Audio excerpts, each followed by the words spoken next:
Okay, here we go.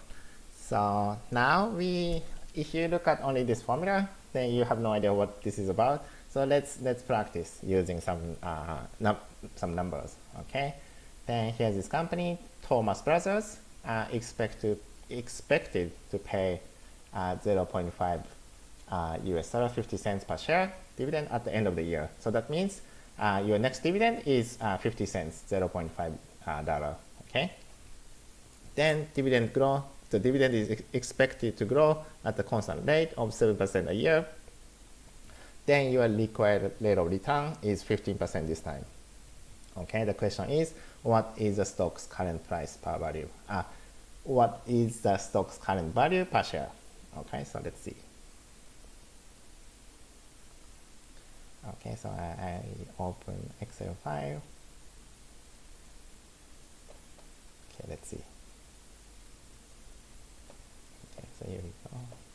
I just move here. Okay. Okay, so this time, dividend next year. So it's actually your D1, right? Next dividend payment. Okay, so how much is it? It's 0.5, 50 cents, right? Okay, how about R? It's for small r, it's required rate of return, right? Rate of return, how much? It's 15%. R is 15%. How about G? G is what? It's dividend growth rate. This is constant. Okay, and how much? It's 7%. It says at the constant rate of 7% a year. Okay, then 7%. Okay, then what is the stock price? Right? Then you just need to use a formula. What is the formula? It's equal to, remember, dividend 1 divided by R minus G. Okay, this formula is from this. Okay, just from this. Okay, so you just need to plug in odd number. So it's equal to dividend next year divided by R minus G, right?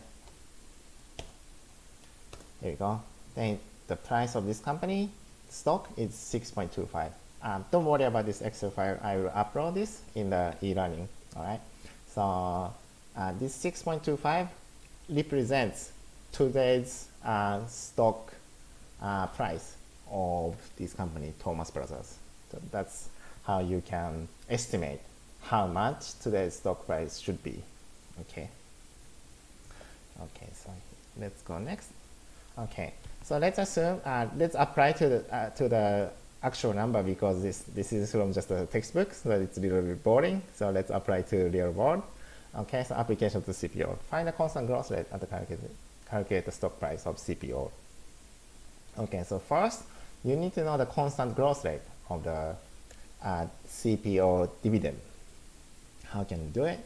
Then if you go to this set trade, then click here, rights and benefits.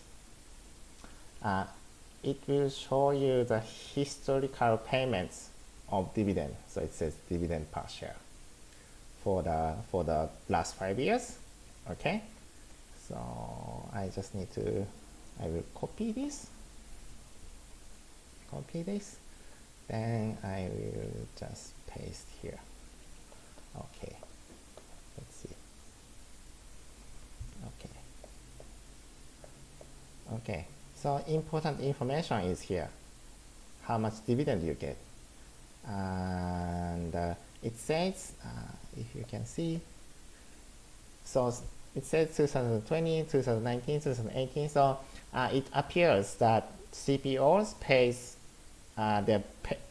their dividend once a year, right? Only once a year in May, every year. Okay.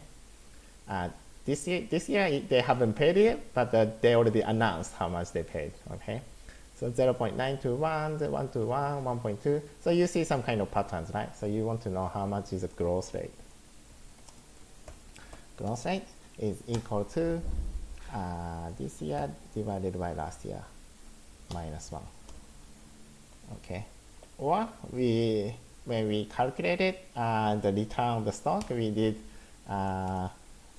today minus yesterday divided by yesterday, right? You get the same number. Okay, then you just need to, oh, I don't need last one. Okay, same thing. You should get the same number. Okay, all right. So actually, it seems like they increase tens of pounds every year. Seems to be, except the last one. Okay, if you look at this pattern, seems like their increase is constant, but actually as a percentage, it's not really the constant. All right, but let's assume that it's constant. So I just take the average growth rate. Okay, it's how much? Okay, so our assumption here is that I make it to percentage. Our assumption here that CPO's dividend payment grows every year by 8.5% every year. So this is our assumption. Okay, so we got G already. Then what is it? Let's assume beta of CPO is 2. Okay, beta of CPO is 2. Okay, then last week if you still keep our Excel file, where is it? Let's see. Last week we did CPF. Okay, we did the work for the CPF. Then let's assume everything is the same except beta. It's actually not, but just for the simplicity, let's assume everything else same except beta. So I take 2 for the CPO's beta. Then how much R do I get? This is R, right? Cost of equity or required rate of return using CAPM formula. Okay, everything is same. Okay, so I copy this. Then paste here, or maybe here. I copy as a number. Okay, so this is required rate of return. Okay, for the CPO. Okay, now I know G. Let's make it G. I know R. How about blue? Okay, then I need next dividend payment. Okay, how much is it? It's the dividend today, this year, times 1 plus growth rate. Okay, so we expect, if you are the shareholder of the CPO, you expect that year 2021, next year, you will receive 1.35 per share of the dividend. Okay, then you will see that price of CPO stock should be D1, remember the formula, D1 divided by R minus, minus G. Okay, then you get 23. So based on all this assumption, you think that it should be the price of CPO, price of the CPO stock should be 23 baht. Okay, whereas how about the actual price? It's 60 today.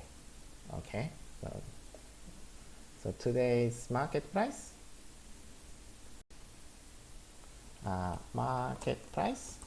is 60. Okay, so what does this mean? What does this mean? You think that the price of CPO stock should be 23, but now at the market it's 60. So you think that CPO stock is overpriced, right? Because it should be 23, but it's 60. People buy and sell at the market at 60 baht per share, okay? So you would think that CPO's stock price will go down according to your analysis. Okay, according to the analysis, it should be 23. So 60 now, but it should go down to 23. So that's what this means. Okay? All right. So now it's your turn. It's your turn. So here's the assignment. Okay. You do the same for the Tisco Bank. That's one of the banks in Thailand. Okay. I gave you all the assumption. You do the calculation, then you do the compare and comment on your analysis. So that's your first assignment.